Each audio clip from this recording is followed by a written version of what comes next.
जय हिंद दोस्तों, कैसे हैं आप सब। जैसा कि आप जानते हैं, आज 5 सितंबर को भारत में शिक्षक दिवस के रूप में मनाया जाता है या स्मरण किया जाता है।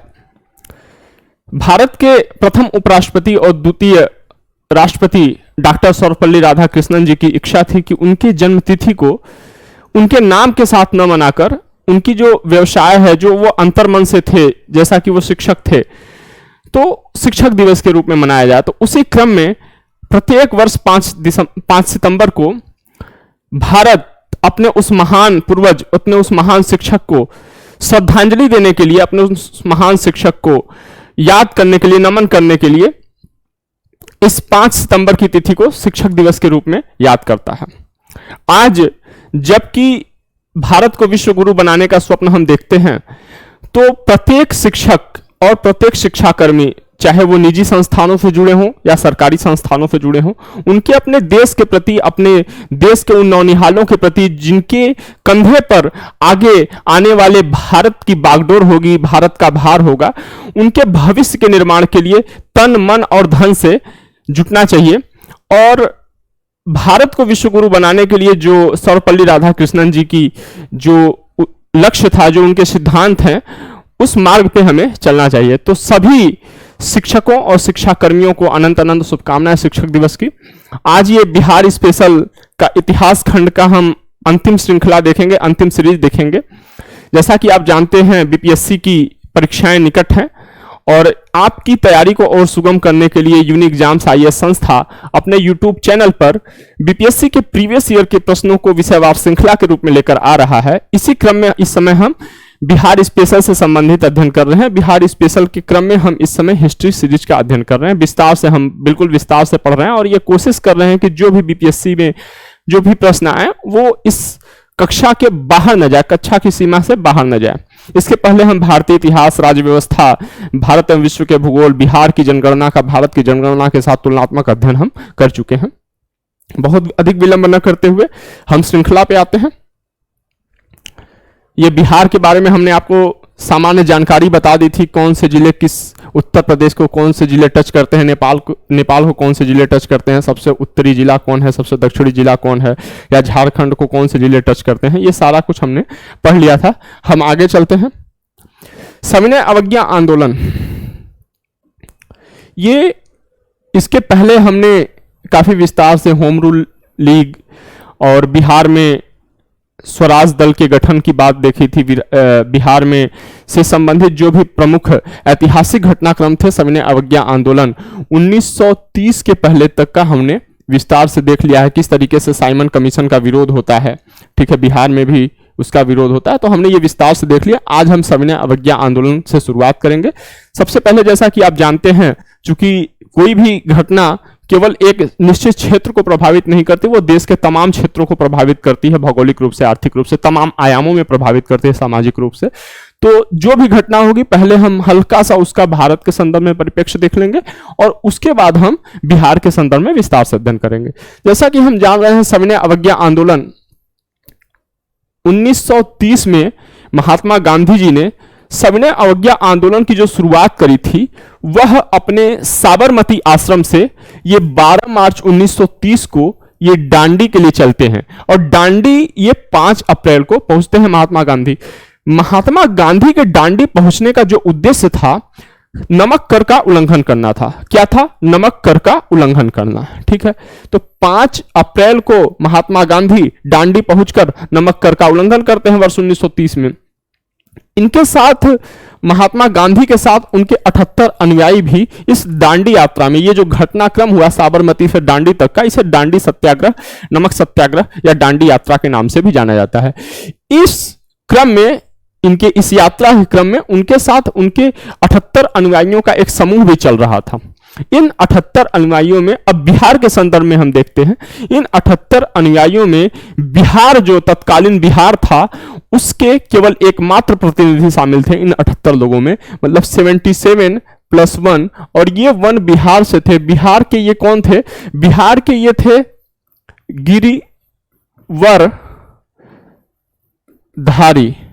गिरिवरधारी चौधरी जी थे। इनको एक उपनाम से पुकारा जाता है कारो बाबू। कारो बाबू ये एकमात्र बिहार के थे। प्रश्न पूछ सकता है बीपीएससी स्पेशल में कि महात्मा गांधी के जो 78 अनुयायी थे दांडी यात्रा के समय, उनके साथ एकमात्र बिहार का प्रतिनिधि कौन था? तो वो थे गिरिवरधारी चौधरी जी।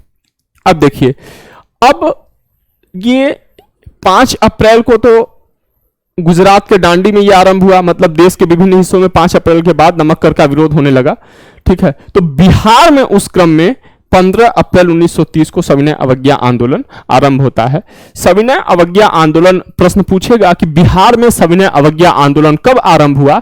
तो बिहार में सविनय अवज्ञा आंदोलन 15 अप्रैल 1930 को आरंभ हुआ। कहां से आरंभ हुआ? तो चंपारण से और सारण से। चंपारण और सारण में उस समय बिहार में नमकीन मिट्टी से नमक का निर्माण किया गया। किसका निर्माण किया गया? नमकीन मिट्टी से नमक का निर्माण किया गया। कब? 15 अप्रैल 1930 को चंपारण और सारण में। उसके बाद इसी क्रम में, इसी सविनय अवज्ञा आंदोलन के ही क्रम में मुंगेर, भागलपुर और सारण में, मुंगेर, भागलपुर और सारण में चौकीदारी कर का विरोध किया गया। चौकीदारी कर का विरोध किया गया। बीपीएससी में इतिहास के संदर्भ में भी प्रश्न पूछ चुका है, और भी बीपीएससी के इतर और भी राज्य लोक सेवा आयोग की परीक्षाएं होती हैं, वहां उसमें भी प्रश्न पूछ चुका है कि किस प्रदेश में या भारत के किस हिस्से में सविनय अवज्ञा आंदोलन के दौरान चौकीदारी कर का विरोध किया गया था? तो वह प्रदेश बिहार है। और कहां किया गया था? मुंगेर में किया गया था, भागलपुर में किया गया था और सारण में किया गया था। अब हम आगे देखते हैं। अब देखिए, इसी क्रम में जब ये 5 अप्रैल को गांधी इसकी शुरुआत करते हैं दांडी से, तो ये 4 मई 1930 को महात्मा गांधी को क्या कर लिया जाता है? ब्रिटिश सरकार गिरफ्तार कर लेती है। जब ब्रिटिश सरकार, गांधी उस समय एक सामान्य नेता बन चुके थे, तो जब ब्रिटिश सरकार महात्मा गांधी को 4 मई 1930 को गिरफ्तार करती है, तो जाहिर सी बात है पूरे देश में विरोध प्रदर्शन होंगे। उन्हीं विरोध प्रदर्शनों के क्रम में समस्त बिहार में भी विरोध प्रदर्शन होता है। समस्त बिहार में भी विरोध प्रदर्शन होता है। इसी विरोध प्रदर्शन को लेकर 9 मई 1930 को, कब? 9 मई 1930 को बिहार कांग्रेस कमेटी ने यह निश्चय किया कि जो विदेशी वस्त्रों और विदेशी शराब के या विदेशी वस्त्रों और जो शराब की दुकानें हैं, उनके सामने हम क्या करेंगे? धरना करेंगे। 9 मई 1930 को बिहार कांग्रेस कमेटी ने यह निश्चित किया, यह तय किया कि अब आगे महात्मा गांधी का, चूंकि गिरफ्तारी हो चुकी थी महात्मा गांधी जी की, तो उसके विरोध में हम क्या करेंगे? विदेशी वस्त्रों और शराब की दुकानों के सामने हम धरना देंगे। 9 मई 1930 के बाद 1931 का समय आता है। गांधी इरविन पैक्ट होता है। इस समय क्या होता है? Gandhi Irwin pact. और इसी 1931 में, मैं यहां पे लिखता हूं, ठीक है, इसी 1931 में क्या होता है? 1931 में गांधी इरविन पैक्ट होता है। और इसके द्वारा सेकेंड गोलमेज सम्मेलन में, सेकेंड राउंड टेबल कॉन्फ्रेंस, किसमें? Second round table conference, second गोलमेज सम्मेलन में महात्मा गांधी कांग्रेस के प्रतिनिधि के रूप में शामिल होते हैं। और लेकिन किसी भी महात्मा गांधी जो चाहते थे उसमें उनको सफलता नहीं मिली, ठीक है, उसमें उनको सफलता नहीं मिली। तो इस दौरान 1930 से ये जो 31 में ये गांधी इरविन पैक्ट होता है, इस दौरान कुछ समय के लिए अस्थायी रूप से सविनय अवज्ञा आंदोलन स्थगित हुआ था। लेकिन जब इस 1931 के जो गांधी इरविन पैक्ट हुआ था, उसके अनुसार जो वो ये राउंड टेबल कॉन्फ्रेंस में जो शामिल हुए थे, जब उसमें उनको सफलता नहीं मिलती है और जो सांप्रदायिक पंचायत आता है, ठीक है, जो सांप्रदायिक पंचायत की घोषणा होती है, उसके द्वारा गांधी बहुत कुपित होते हैं, गांधी बहुत दुखी होते हैं कि अंग्रेज सरकार ने उनके द्वारा जो मांगे की गई थी उसको नकार दिया। तो उसी क्रम में फिर वो अपना सविनय अवज्ञा आंदोलन फिर जारी कर देते हैं। सविनय अवज्ञा आंदोलन जब वो जारी करते हैं तो 7 अप्रैल एक समय आता है, 7 अप्रैल 1934 का, 7 अप्रैल 1934 में गांधी जी सविनय अवज्ञा आंदोलन को पूर्ण रूप से स्थगित कर देते हैं। अस्थायी रूप से अस्थायी रूप से स्थगित कब किया गया था? 1931 में गांधी इरविन पैक्ट के समय, 1931 में गांधी इरविन पैक्ट के समय। उसके बाद सांप्रदायिक पंचायत आता है, इससे कुपित होते हैं, फिर ये शुरू कर देते हैं, फिर लेकिन जब उन्हें थोड़ा क्या मिलता है, उन्हें अंग्रेज सरकार से थोड़ा आश्वासन मिलता है, तो वो वापस से उसको रोक देते हैं। कब? 7 अप्रैल 1934 को, 7 अप्रैल 1934 को वो वापस से रोक देते हैं, सविनय अवज्ञा आंदोलन को स्थगित कर देते हैं। इसी क्रम में जो ये 7 अप्रैल 1934 को इन्होंने रोका था, इसी क्रम में बिहार में 18 मई 1934 को बिहार कांग्रेस समिति भी इस जो गांधी जी ने ये स्थगित करने का जो वो आदेश दिया था, इसको समर्थन दे देता है और सविनय अवज्ञा आंदोलन बिहार में भी स्थगित हो जाता है। ठीक है, अब हम प्रमुख नेताओं को देख लेते हैं बिहार से संबंधित। केवल हम इसमें सविनय अवज्ञा आंदोलन के दौरान बिहार से संबंधित हम प्रमुख नेता को देखेंगे और उनके वो कहां पे प्रभावित है, उनका कार्य क्षेत्र कौन सा क्षेत्र था, हम उसे देखेंगे। अब देखिए नाता, पहले हम देख लेते हैं, स्थान देखते हैं, फिर हम नेता की बात। जैसे पटना की बात यदि हम करें तो पटना में जगत नारायण लाल जी वहां पटना में सविनय अवज्ञा आंदोलन के दौरान नेतृत्व कर रहे थे। नखास पिंड में अंबिका कांत जी नेतृत्व कर रहे थे। सारण में गिरीश तिवारी जी नेतृत्व कर रहे थे। मुजफ्फरपुर में राम दयालु सिंह और रामनंदन सिंह नेतृत्व कर रहे थे। मुंगेर में श्री कृष्ण सिंह जी नेतृत्व कर रहे थे और दरभंगा में सत्यनारायण सिन्हा जी नेतृत्व कर रहे थे। आप इसका स्क्रीनशॉट ले लीजिएगा। पुस्तकों में ऐसा नहीं है कि पुस्तकों में नहीं दिया हुआ, लेकिन काफी तितर बितर दिया हुआ है, हमने इसको एक साथ रखा है। ठीक है, स्क्रीनशॉट ले लीजिएगा। आगे चलते हैं हम। अब देखिए, सविनय अवज्ञा आंदोलन के बाद 1935 का भारत शासन अधिनियम आता है। उसमें भी जो है कि कई जो बातें कही गई थी उस पर भी कांग्रेस सहमत नहीं थी, कई बार मुस्लिम लीग सहमत नहीं था, गांधी सहमत नहीं थे, सारे लोग असहमत थे। उसके बाद व्यक्तिगत सत्याग्रह शुरू किया गया। व्यक्तिगत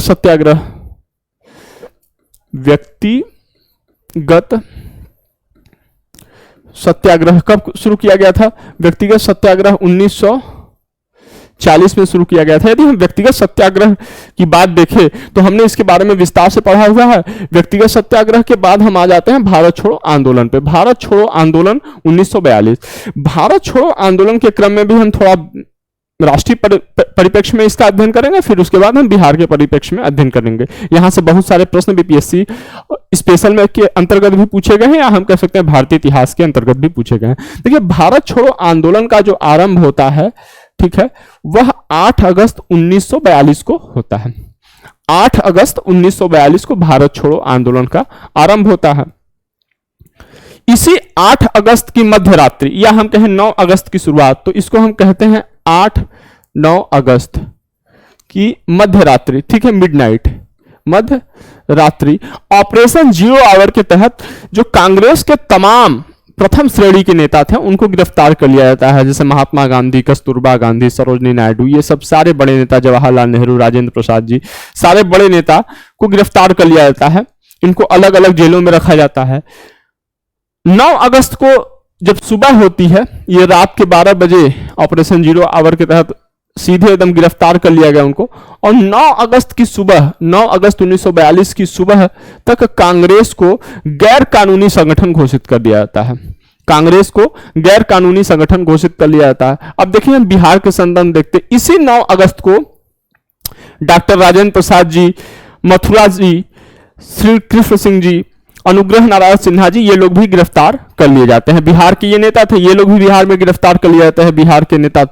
फिर एक नेता थे बलदेव सहाय जी, वो उस समय राज्य के मतलब बिहार प्रांत के महाधिवक्ता थे। तो बलदेव सहाय जी इसके विरोध में क्या देते हैं? महाधिवक्ता पद से इस्तीफा देते थे। प्रश्न पूछ सकता है कि 1942 के भारत छोड़ो आंदोलन के दौरान वो कौन से व्यक्ति थे जिन्होंने राज्य के महाधिवक्ता पद से इस्तीफा दिया था? तो बलदेव सहाय जी थे। ठीक है, आगे देखते हैं। अब देखिए, 11 अगस्त 1942 का दिन आता है। 11 अगस्त 1942 का दिन आता है। या बिहार के इतिहास में भारत छोड़ो आंदोलन के दौरान सबसे काला दिन यह होता है, क्योंकि इस 11 अगस्त 1942 को विद्यार्थियों का एक समूह पटना सचिवालय के पूर्वी गेट पर राष्ट्रीय ध्वज भारत का उस समय जो तत्कालीन राष्ट्रीय ध्वज था उसको फहराने का प्रयास करता है।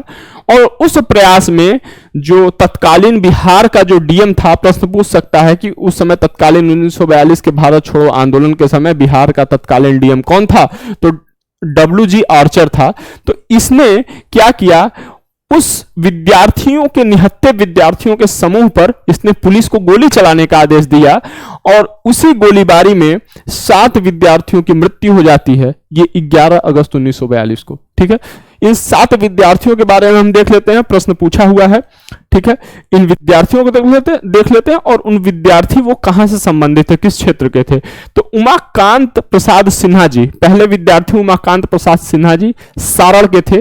राजेंद्र सिंह जी सारण के थे। राम गोविंद सिंह जी पटना के थे। रमाकांत सिंह जी पटना के थे। जगपति कुमार औरंगाबाद के थे। सतीश प्रसाद झा भागलपुर के थे और देवी पद चौधरी जी जमालपुर के थे। ये 7 विद्यार्थी हैं, उनसे संबंधित उनका जन्म स्थान है। स्क्रीनशॉट आप ले लीजिएगा, अगर परीक्षा में प्रश्न पूछे जाएंगे तो इससे बाहर नहीं पूछे जाएंगे। अब देखिए, जो 11 अगस्त को ये जो हत्याकांड हुआ था, 11 अगस्त को ये जो 7 विद्यार्थी 7 स्टूडेंट का जो ये नरसंहार किया गया था, ठीक है। तो 12 अगस्त को इस हत्याकांड के विरोध में, एक दिन बाद 12 अगस्त को इस हत्याकांड के विरोध में पटना में पूर्ण हड़ताल किया गया था। और इन 7 विद्यार्थियों की स्मृति में स्वतंत्रता के पश्चात वहीं पे शहीद स्मारक का निर्माण किया गया। इस शहीद स्मारक का जो शिलान्यास किया गया वह 15 अगस्त 1947 को बिहार के तत्कालीन या बिहार के आजाद बिहार के प्रथम गवर्नर जयराम दास जी ने किया। और इस शहीद स्मारक का जो अनावरण किया भारत के प्रथम राष्ट्रपति डॉक्टर श्री राजेंद्र प्रसाद जी ने किया था। डॉक्टर श्री राजेंद्र प्रसाद जी ने इसका अनावरण किया। अगर हम उसी 12 तारीख को देखें, 12 अगस्त को देखें, तो पटना कांग्रेस मैदान में, पटना चूंकि यह हत्याकांड हो चुकी थी तो उसके विरोध में इसी 12 अगस्त को पटना कांग्रेस मैदान में जगत नारायण लाल जी के नेतृत्व में एक बैठक होती है।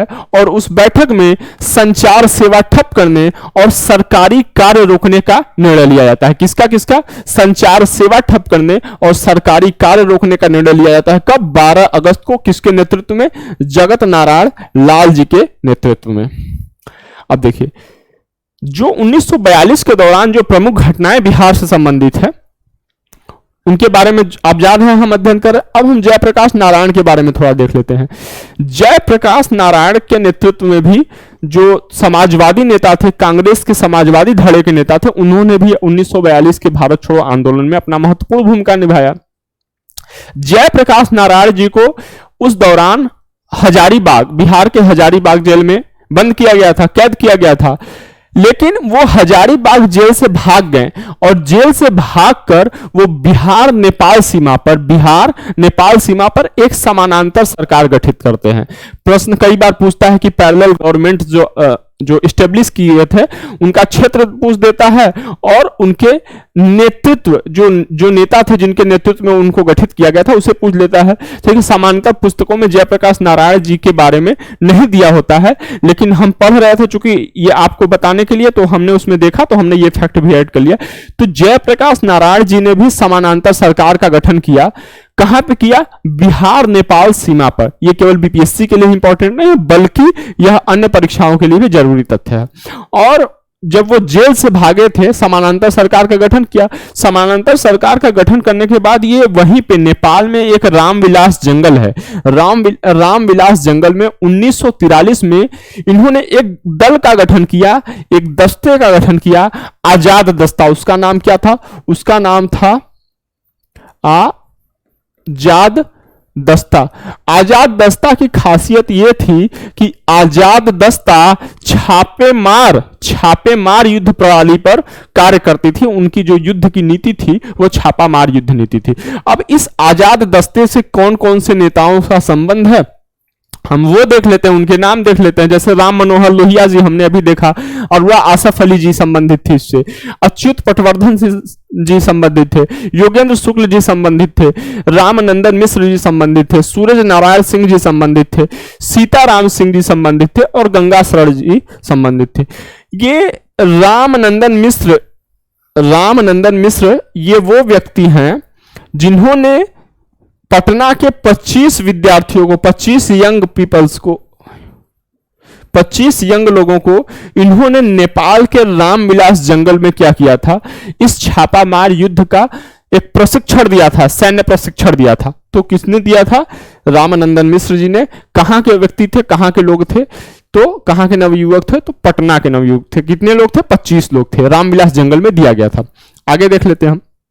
अब देखिए, हमने देखा था कि 12 जगत नारायण लाल जी के नेतृत्व में 12 अगस्त 1942 को क्या हुआ था, एक पटना कांग्रेस मैदान में 1942 में एक बैठक हुई थी जिसमें संचार व्यवस्था ठप करने का और सरकारी कार ठप करने का निर्णय लिया गया था। तो उसी क्रम में दरभंगा में कुलानंद वैदिक जी, जगह का नाम याद रखिएगा, नेता का नाम याद रखिएगा। दरभंगा में कुलानंद वैदिक जी और सिंघवाड़ा में कर्पूरी ठाकुर जी संचार व्यवस्था को ठप कर देते हैं। कहां? दरभंगा में कुलानंद वैदिक जी और सिंघवाड़ा में कर्पूरी ठाकुर जी संचार व्यवस्था को क्या कर देते हैं? ठप कर देते हैं। और ये फूलन प्रसाद श्रीवास्तव इसी क्रम में सिवान थाने पर राष्ट्रीय ध्वजारोहण के क्रम में पुलिस के शिकार होते हैं। कौन? ये देखिए, थाने का नाम याद रखिएगा, इसे मैं इरेज कर दूं। थाने का नाम याद रखिएगा, नेता का नाम याद रखिएगा। अब देखिए, मैं आपको तीन नाम बताऊंगा जो राष्ट्रीय ध्वज लहराने के क्रम में, राष्ट्रीय ध्वज फहराने के क्रम में जो पुलिस की गोली का शिकार होते हैं। ठीक है, तीन नाम। फूलन प्रसाद श्रीवास्तव ये सिवान थाने पर राष्ट्रीय ध्वजारोहण के दौरान ये पुलिस के गोली का शिकार होते हैं। कौन? फुलेना प्रसाद श्रीवास्तव सिवान थाने में। कटिहार में ध्रुव कुमार जी इसके शिकार होते हैं, और डुमरांव में कपिल मुनि जी इसके शिकार होते हैं। ये तीनों नाम महत्वपूर्ण है। उधर हमने देखा था 11 अगस्त को 7 विद्यार्थियों की हत्या करी गई थी, नृशंस हत्या की गई थी। और यहाँ पे फुलेना प्रसाद श्रीवास्तव सिवान थाने पर राष्ट्रीय ध्वजारोहण के क्रम में मारे जाते हैं, पुलिस के शिकार होते हैं। कटिहार में ध्रुव कुमार जी और डुमराव में कपिल मुनि जी। जगह याद रखिएगा और नाम याद रखिएगा नेता का। अब देखिए, इसी क्रम में 1942 के दौरान ही चूंकि संचार व्यवस्था ठप करने का निर्णय लिया गया था, ठीक है, सेवाएं रोक देने की निर्णय ली गई थी। तो जो जगलाल चौधरी जी हैं, जगलाल चौधरी जी ने सारण थाने में, जो सारण का पुलिस थाना था उसमें आग लगा देते हैं। जगलाल चौधरी सारण के पुलिस थाने में आग लगा देते हैं। उसी दौरान जैसे कि जयप्रकाश नारायण जी ने जो बिहार नेपाल सीमा पर समानांतर सरकार का गठन किया गया था, छोटे छोटे क्षेत्रों में भी बिहार के उस समय समानांतर सरकार का गठन किया गया, क्रांतिकारी सरकारों का गठन किया गया। जैसे चंपारण हो गया, दरभंगा हो गया, सीतामढ़ी हो गया, हजारीबाग हो गया, मुजफ्फरपुर हो गया, हाजीपुर हो गया और पलामू हो गया। ये नाम याद रखिएगा। ये 7 नाम मैं यहां से जो अंडरलाइन किया उसे हटा दे रहा हूं। ये 7 जगह आप याद रखिएगा। और एक 8वां कौन सा है? जेपी द्वारा, बिहार नेपाल बॉर्डर पे, ठीक है, यहां पे जेपी ने समानांतर सरकार गठित करी थी बिहार में। इन 8 जगहों पर जो मुख्य हैं ये गठित करी गई। चंपारण 1, दरभंगा 2, सीतामढ़ी 3, हजारीबाग 4, मुजफ्फरपुर 5 और हाजीपुर 6, पलामू 7 और बिहार नेपाल बॉर्डर 8। ठीक है, ये याद रखिएगा। हम आगे चलते हैं। अब देखिए, अंतरिम सरकार का गठन पे आते हैं। अंतरिम सरकार मतलब कांग्रेस के द्वारा जो अंतरिम सरकार का गठन किया गया था। कब? सितंबर 1946 में। ठीक है, जैसा कि हम जानते हैं कांग्रेस द्वारा जो अंतरिम सरकार का गठन किया गया था, प्राथमिक रूप में शुरुआत में उसमें मुस्लिम लीग शामिल नहीं हुई थी, मुस्लिम लीग उसमें शामिल नहीं हुई थी। तो कांग्रेस द्वारा जो अंतरिम सरकार गठन किया गया, उस दौरान बिहार में के जो नेता थे उस कांग्रेस द्वारा गठित अंतरिम सरकार में जो बिहार के दो नेता शामिल थे, राजेंद्र प्रसाद जी शामिल थे और जगजीवन राम जी शामिल थे। डॉक्टर राजेंद्र प्रसाद जी शामिल थे और बाबू जगजीवन राम जी शामिल थे। अब देखिए, ये प्रश्न ऐसे पूछ सकता है कि 1946 में, वर्ष 1946 में कांग्रेस द्वारा जो अंतरिम सरकार गठित करी गई थी उसमें बिहार के कितने प्रतिनिधि शामिल थे? तो उसमें बिहार के 2 प्रतिनिधि शामिल थे। बिहार के कौन कौन से प्रतिनिधि शामिल थे? तो बिहार के उन 2 प्रतिनिधियों में डॉक्टर राजेंद्र प्रसाद जी और बाबू जगजीवन राम जी शामिल थे। चूंकि ये कांग्रेस द्वारा राष्ट्रीय स्तर पर केंद्र में सरकार गठित करी गई, तो उसी क्रम में निश्चित तौर पर बिहार में भी चुनाव हुए। बिहार में 30 मार्च 1946 को श्री कृष्ण सिंह जी के नेतृत्व में बिहार में अंतरिम सरकार का गठन किया गया, बिहार में सरकार का गठन किया गया। ठीक है, 30 मार्च 1946 को श्री कृष्ण जी के नेतृत्व में, श्री कृष्ण सिंह जी के नेतृत्व में बिहार में सरकार का गठन किया गया। अब देखिए, जैसा कि हम जानते हैं कि मुस्लिम लीग ने इस अंतरिम सरकार का विरोध किया था, अंतरिम सरकार में शामिल नहीं थे। विरोध प्रारंभिक में वो शामिल नहीं थे, प्रारंभ में वो शामिल नहीं थे, प्रारंभिक तौर पर, बाद में हालांकि वो शामिल हुई। तो जब वह शामिल नहीं हुई थी तो उसने अंतरिम सरकार का विरोध किया, और जब उसने अंतरिम सरकार का कुछ मुद्दों पर विरोध किया तो देश में दंगे हुए। और जो देश में चूंकि दंगे हुए तो निश्चित तौर पर बिहार भी उससे प्रभावित हुआ होगा। अब हम बिहार में थोड़ा दंगे की बात कर लेते हैं।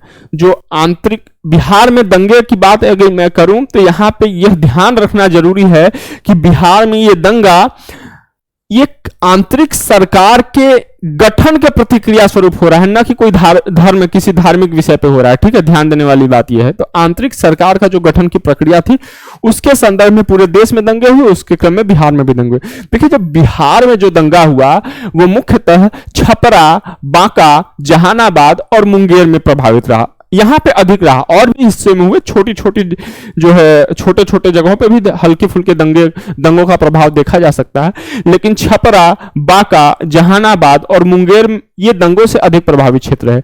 जो ये दंगों से अधिक प्रभावित रहे तो डॉक्टर राजेंद्र प्रसाद जी और आचार्य जेबी कृपलानी जी, 2 नेता डॉक्टर राजेंद्र प्रसाद जी और आचार्य जेबी कृपलानी जी, उन लोगों से जो दंगे में शामिल थे उनसे शांति बनाए रखने की अपील करी बिहार में। ठीक है, शांति बनाए रखने की अपील बिहार में किसने करी?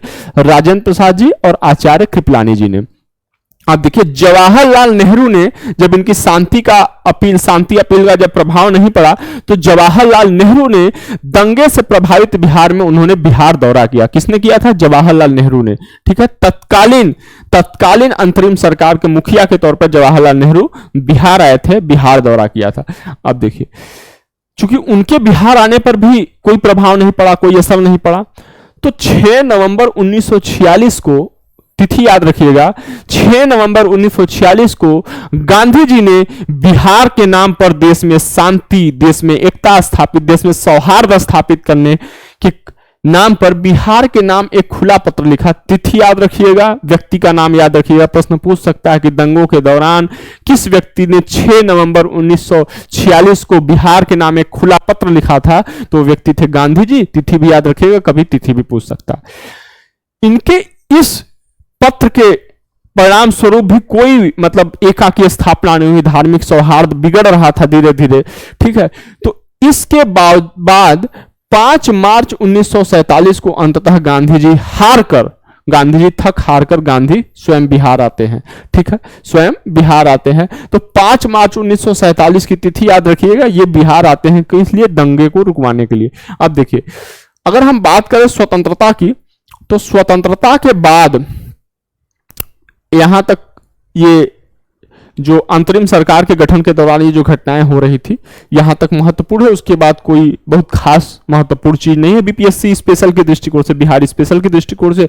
अब हम स्वतंत्रता की बात कर ले तो स्वतंत्रता के बाद बिहार राज्य के जो पहले स्वतंत्र भारत में बिहार राज्य के जो पहले गवर्नर थे, पहले राज्यपाल थे, वो जयराम दास दौलत राम जी थे। जयराम दास दौलत राम जी थे और जो पहले मुख्यमंत्री थे स्वतंत्र भारत में, बिहार के पहले मुख्यमंत्री जो थे श्री कृष्ण सिंह जी थे। अब हम 1947 तक का ये इतिहास बिहार से संबंधित प्रमुख चीजें हमने कब कहां से, हमने पूरा पाषाण काल से, हमने कहां से, पूरा पाषाण काल से 1947 तक बिहार की महत्वपूर्ण हमने घटनाएं देखी। इस दौरान बिहार में, चूंकि स्वतंत्रता आंदोलन के दौरान बिहार में कुछ कांग्रेस के अधिवेशन हुए, कुछ महिला नेता, जो प्रमुख महिला नेता थे उनका हम देख लेंगे, कुछ क्रांतिकारी संगठन और कुछ महत्वपूर्ण घटनाओं का हम अध्ययन कर लेंगे। ये आजादी की या स्वतंत्रता संग्राम के दौरान की बात हम करेंगे, ठीक है। इसके पहले हम काफी विस्तार से देख चुके हैं, वो बीच में देखते तो कई चीजें कई बार तितर बितर हो जाता है, इसलिए उनको एक अलग खंड के रूप में हम यहां देख रहे हैं, ठीक है। अब देखिए, अगर हम बिहार में कांग्रेस अधिवेशन की बात करें, प्रश्न पूछा जाता है कई बार, बिहार में कांग्रेस के 3 अधिवेशन हुए थे, 27वां अधिवेशन, 38वां अधिवेशन और 53वां अधिवेशन। अब हम हट जा रहे हैं, आप इनका स्क्रीनशॉट ले लीजिए। अब हम देखते हैं, जो 27वां अधिवेशन हुआ था इंडियन नेशनल कांग्रेस का बिहार में, वो वर्ष 1912 में बांकीपुर में हुआ था और उसके जो अध्यक्ष थे आर.एस. मधोलकर जी थे। 27वां कांग्रेस अधिवेशन वर्ष 1912 में बिहार के बांकीपुर में हुआ और उसके अध्यक्ष आर.एस. मधोलकर जी थे। 38वां कांग्रेस अधिवेशन 1922 में गया में हुआ और इसके अध्यक्ष चित्तरंजन दास जी थे।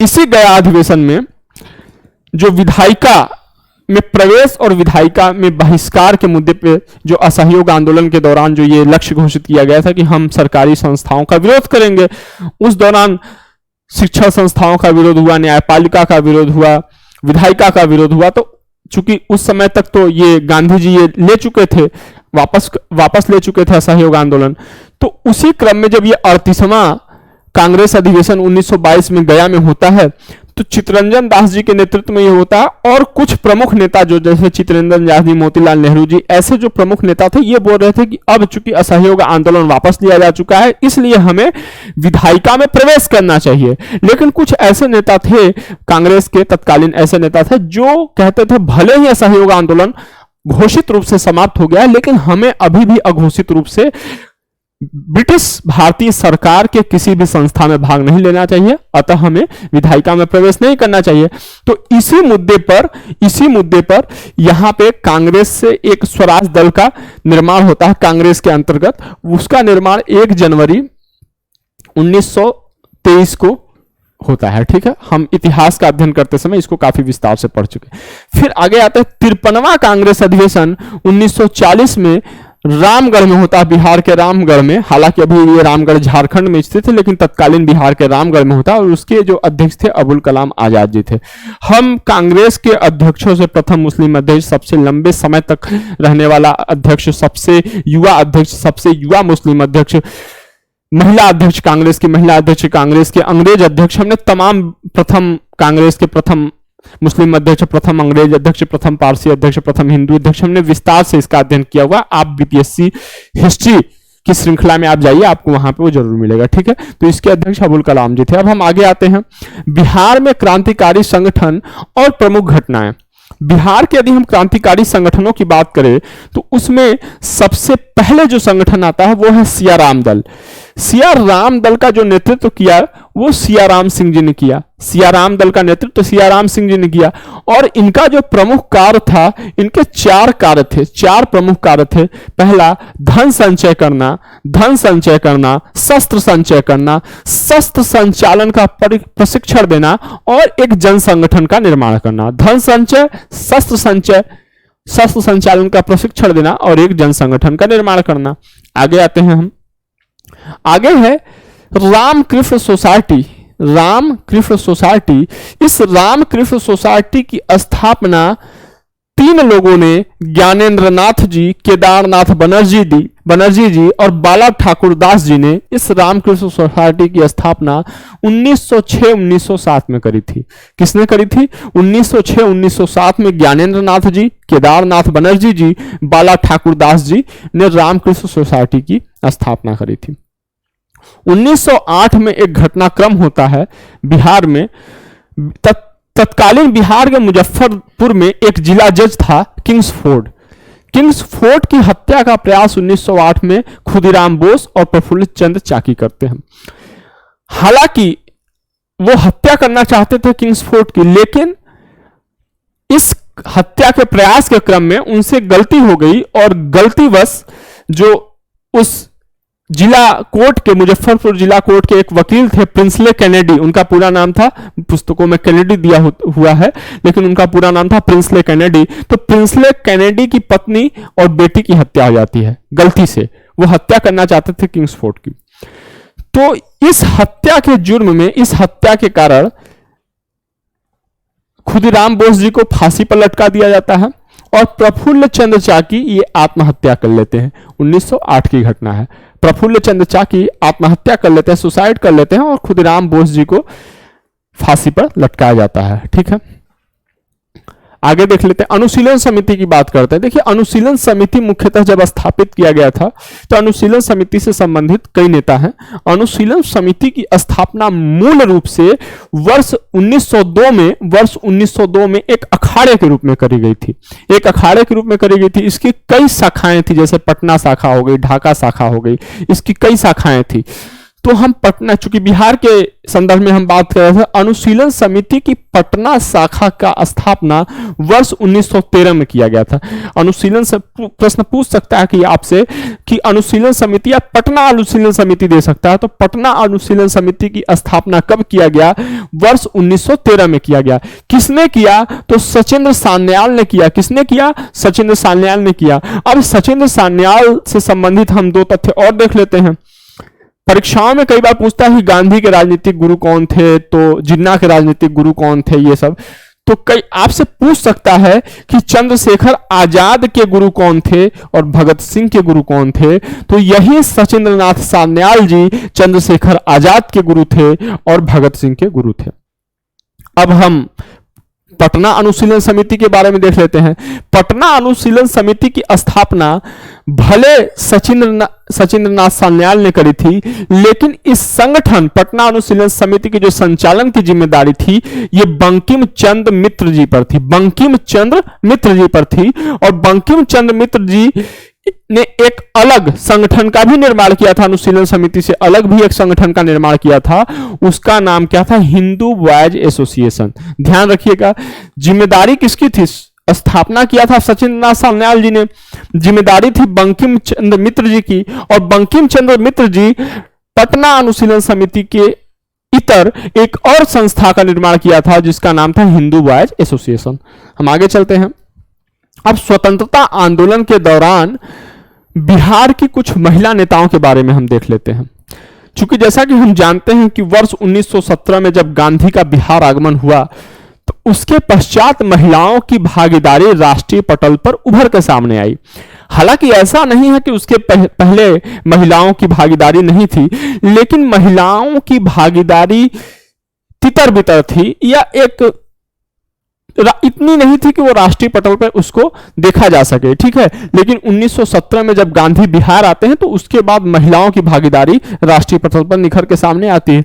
हम यहाँ पे तत्कालीन बिहार की कुछ महिला नेता के बारे में देखेंगे और उनका कार्य क्षेत्र क्या रहा, वो किस कार्य से संबंधित है, हम वो देख लेंगे। ठीक है, सरला देवी जी ने 1921 में बिहार आह्वान किया। प्रश्न पूछ सकता है कि निम्नलिखित में से कौन सी नेता या कौन सा नेता आपको कंफ्यूज करने के लिए बिहार आह्वान से संबंधित है।